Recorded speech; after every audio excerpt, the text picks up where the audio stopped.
बात रांची की करते हैं। बड़ी संख्या में राज्य भर से शिक्षक रांची पहुंचे हैं। मोरहाबादी मैदान में शिक्षकों का जुटान लगा और अब शिक्षक मुख्यमंत्री आवास का घेराव करने के लिए निकल रहे हैं। बड़ी खबर आपको बता रहे हैं, मुख्यमंत्री आवास का घेराव करने के लिए राज्य भर से आए शिक्षक बढ़ रहे हैं। अपनी विभिन्न मांगों को लेकर सीएम आवास का घेराव करेंगे। प्राथमिक और मध्य विद्यालय के शिक्षक प्रदर्शन कर रहे हैं। राज्य भर से शिक्षक रांची के मोरहाबादी मैदान में जुटे हैं। हमारे सहयोगी राजेश तोमर प्रदर्शन कर रहे शिक्षकों के बीच मौजूद हैं। सीधे उनके पास चलते हैं और जानते हैं क्या अपडेट है, क्या शिक्षकों की मांग है। जी राजेश।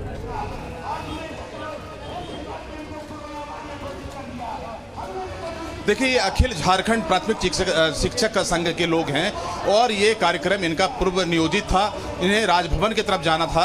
ये राजभवन की तरफ कूच भी कर चुके थे, लेकिन इनको रास्ते में रोक दिया गया है। पुलिस की बैरिकेडिंग लगाई गई है। हम आपको दिखाने की कोशिश करेंगे। जो तस्वीर है आप देखिए कि जो शिक्षकों का हुजूम है वो यहाँ पर पूरी भीड़ खड़ी है और लगातार जो शिक्षक हैं वो आंदोलनरत हैं। अपनी मांगों को लेकर यहाँ लगातार ये जो शिक्षक हैं वो यहाँ पर नारेबाजी कर रहे हैं। और ये जो मोरहाबादी का मैदान है, इसे ठीक सटा हुआ गुरुजी का आवास है। इसी रास्ते ये राजभवन की तरफ कूच किए थे, लेकिन रास्ते में बैरिकेडिंग लगाकर सुरक्षा कर्मियों ने इन्हें रोक लिया है। अब ये जो शिक्षक हैं फिलहाल यही बैरिकेडिंग के पास खड़े हैं, इंतजार कर रहे हैं। ये चाहते हैं कि राजभवन जाएं और ये अपना ज्ञापन सौंपने की कोशिश कर रहे थे। हमारे साथ कुछ शिक्षक हैं, हम उनसे जानने की कोशिश करेंगे कि इनकी क्या मांग है। दीपक, क्या मांग आपकी है?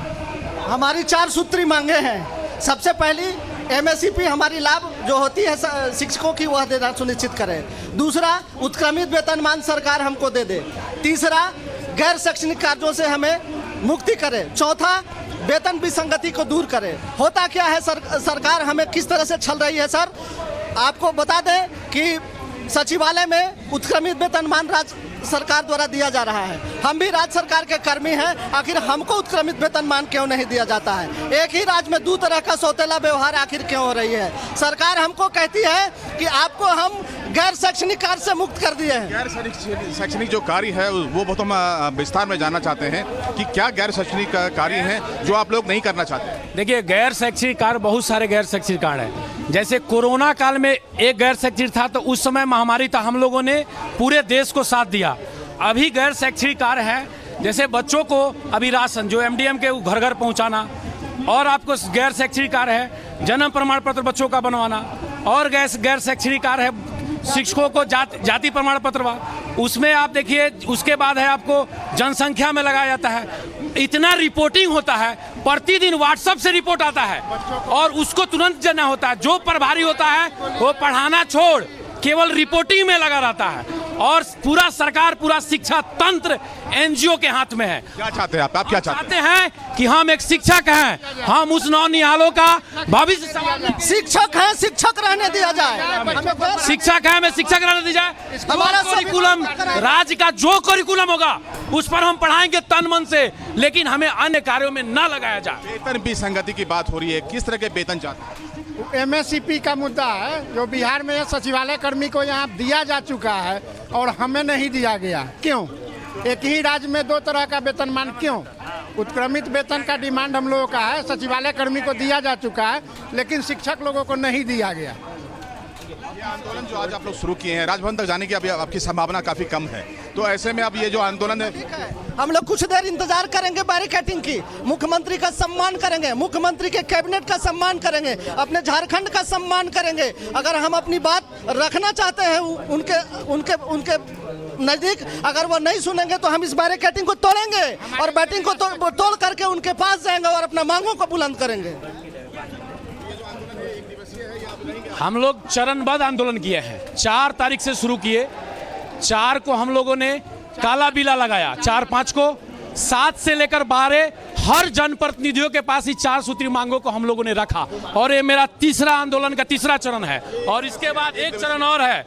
उस समय भूख हड़ताल होगा 19 दिसंबर को। अगर सरकार इस पर चेत नहीं हुई तो पुनः हम लोग पूरे दल बल के साथ यहाँ आएंगे और यहाँ हड़ताल पर बैठेंगे, भूख हड़ताल पे।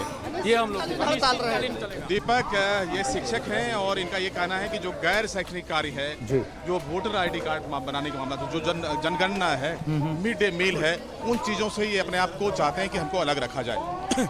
इसके अलावा जो वेतनमान है वो चाहते हैं कि जो उत्क्रमित वेतनमान है वो दिया जाए, सचिवालय कर्मियों को जो वेतनमान दिया जाता है, जो इनके वेतनमान है, दोनों में विसंगति है। वो चाहते हैं कि एक राज्य है एक वेतनमान हो।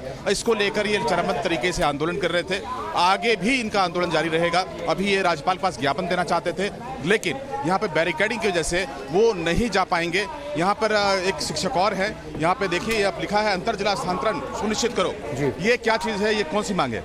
ये 4 सूत्री मांगों में शामिल है और ये समस्या ये है कि बहुत सारे शिक्षकों की नियुक्ति जो है झारखंड के अंतर्गत ही विभिन्न जिले में हो गई। जैसे रांची के शिक्षक पलामू चले गए, पलामू के गढ़वा चले गए, इस तरह से हुआ है। तो ये मांग पिछले 3-4 साल से लगातार उठाई जा रही है और सरकार ने संज्ञान में लिया और नियमावली में संशोधन भी किया, लेकिन नियमावली में इतना पेच लगा दिया कि लोगों का ट्रांसफर आज तक हो नहीं पाया। सरकार का 3 साल हो गया लेकिन आज तक ट्रांसफर नहीं हो पाया।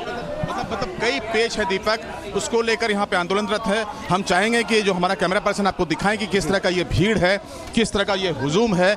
लगातार जो ये ज्ञापन है वो ज्ञापन सौंपा जा रहा है और राजभवन की तरफ ये कूच करेंगे। आप देख सकते हैं कि यहाँ पर नारेबाजी हो रही है और ये यहाँ पर राजभवन की तरफ ये कूच करेंगे। इन्होंने ये भी कहा कि अगर इन्हों अवरुद्ध किया जाता है तो ये जो बैरिकेडिंग है इसे तोड़ कर जाएंगे, चूँकि इनको जो अपनी मांगे हैं वो मांगे राजभवन के पास पहुँचानी है। तो ये जो आंदोलन है इस पूरे सियासत के बीच जो राजनीतिक सियासत चल रहे थे, आज सियासत में थोड़ी नरमाहट थी, लेकिन ये शिक्षकों ने एक बार फिर से ये शहर का जो तापमान है उसको गर्मा दिया है। दीपक बिल्कुल राजेश, ये भी समझना चाहेंगे क्या शिक्षा मंत्री ने शिक्षकों की समस्या का समाधान नहीं किया, जो ये लोग अब मुख्यमंत्री के पास फरियाद लेकर पहुंचे और मुख्यमंत्री की ओर से कोई प्रतिक्रिया?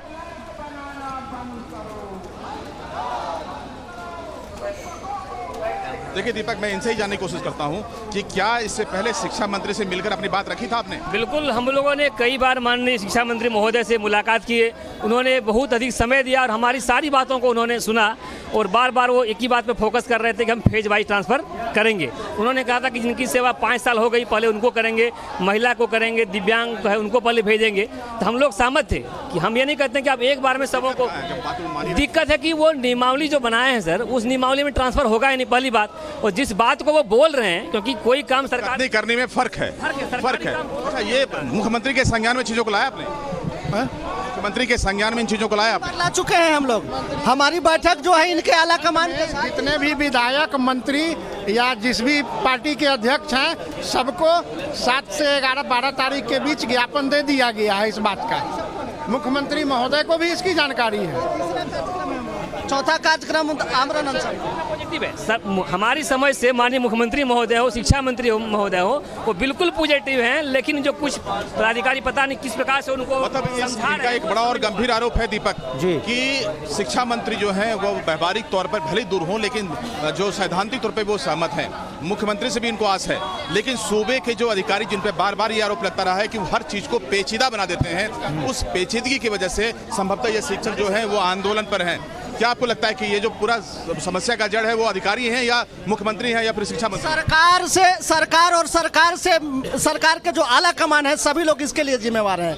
अगर हम अधिकारी को यह बात के लिए कहते हैं कि नहीं, अधिकारी हमारी बात नहीं सुन रहे हैं, तो अधिकारी जो बात सरकार को कहते हैं, शिक्षा मंत्री क्यों नहीं इनको सुनते हैं, मुख्यमंत्री क्यों नहीं सुनते? किसी भी राज्य का मुखिया आला कमान होता है, अगर वो अपने अधिकारी को कहेंगे कि हमारे कर्मचारियों को ये मिलना चाहिए, तो ऐसा नहीं है। सबका मुख्यमंत्री का अच्छा अप्रोच है, मंत्री साहब की अच्छी बात हुई है, लेकिन ये चीजें इंप्लीमेंट नहीं हो रही। अधिकारी तो किसके अधीन काम करते हैं? राज्य सरकार के अधीन काम। जब तक कोई चीज धरातल पे नहीं आएगी उसका कोई मतलब नहीं। पूरा जो मामला है वो बड़ा पेचीदा है। क्या बातचीत हो रही है इनके बीच में ये ज़्यादा बेहतर बताएंगे, लेकिन इन्होंने मुख्यमंत्री को ज्ञापन दिया, इन्होंने शिक्षा मंत्री से बात की, लेकिन इनके काम सैद्धांतिक तौर पे हो जाते हैं, लेकिन व्यवहारिक तौर पर जब अमल लाने की बात होती है तो उसमें कई पेच हैं, जो पॉलिसीज बने हैं उसमें कई पेच हैं। तो जाहिर है कि अब ये आंदोलन के मूड में ये चाहते हैं कि इनके पक्ष में जो 4 सूत्री जो कार्यक्रम मांग रखी है उसको वो पूरा करें और यहाँ पर फिलहाल ये ज्ञापन सौंपा जाएगा। उसके बाद दिसंबर में फिर इन्होंने कहा है कि जो चरणबद्ध मेरा आंदोलन है वो आंदोलन जारी रहेगा जब तक कि मांग पूरी नहीं ली जाती। बिल्कुल, पहले से बहाल शिक्षकों के समक्ष इतनी समस्याएं हैं राजेश, और 50,000 और शिक्षकों की बहाली होगी, तो क्या वो भी इन समस्याओं का सामना करेंगे या फिर उनमें नियमावली में परिवर्तन होगा और जो सुविधाएं उन्हें नहीं मिल रही है अब दी जाएंगी? शिक्षक के साथ अगर सौतेला व्यवहार नहीं होता तो आज देखिए जो नए शिक्षकों की बहाली होगी तो जाहिर है कि उसकी एक स्थापना होगी। स्थापना में जो है वो उसका एक नियम कानून होता है और वो चूंकि आहारता जो है जब वो पूरा करेंगे और जो नियमावली है उसके अनुरूप उनकी नौकरी होगी। लेकिन जो वर्तमान यहाँ पर शिक्षक हैं उन शिक्षकों की जो मांग है वो ये है कि ये 4 तरह की इनकी मांग है। पहला तो है कि जो वेतन विसंगति है, राज्य में एक ही तरह का ये वेतनमान चाहते हैं, तो वो इनका पहला एक मांग है। इसके अलावा जो गैर शैक्षणिक कार्य है, चाहे वो चुनाव का मामला हो, चाहे जनगणना का मामला हो, चाहे मिड डे मील का मामला हो, वो चाहते हैं कि हम शिक्षण कार्य करें, हमें इससे मुक्त कर दीजिए। तीसरा इन्होंने कहा कि जो जिलावार जो पदस्थापन की बात हो रही थी वो कम से कम मुख्यमंत्री या जो मंत्री हैं वो इसको ध्यान में रखें, क्योंकि इसकी वजह से बेवजह शिक्षकों को परेशानी होती है। तो ये 3 एक मांग है। और जो चौथी मांग है वो क्या मांग है आपकी? चौथी मांग हम लोगों का है कि हम लोगों को एनजीओ का एजेंट नहीं बनाए। एनजीओ का एजेंट नहीं बनाए, क्योंकि एनजीओ जो राज्य में काम करती है वो सेतु की तरह काम करती है। एनजीओ से इनको टैग किया जाता है, उसको लेकर भी इनको ऐतराज है कि कोई भी कार्य हो, चाहे वो सरकारी हो गैर सरकारी हो, बिल्कुल मुख्य रूप से गैर शैक्षणिक कार्य में शिक्षकों को न लगाया जाए, ये एक बड़ी समस्या है शिक्षकों के समक्ष। और अन्य कुल 4 सूत्री मांगों को लेकर मुख्यमंत्री आवास के घेराव के लिए निकले हैं। नजर बनाए रखे राजेश। फिलहाल इन तमाम जानकारियों के लिए बहुत बहुत धन्यवाद।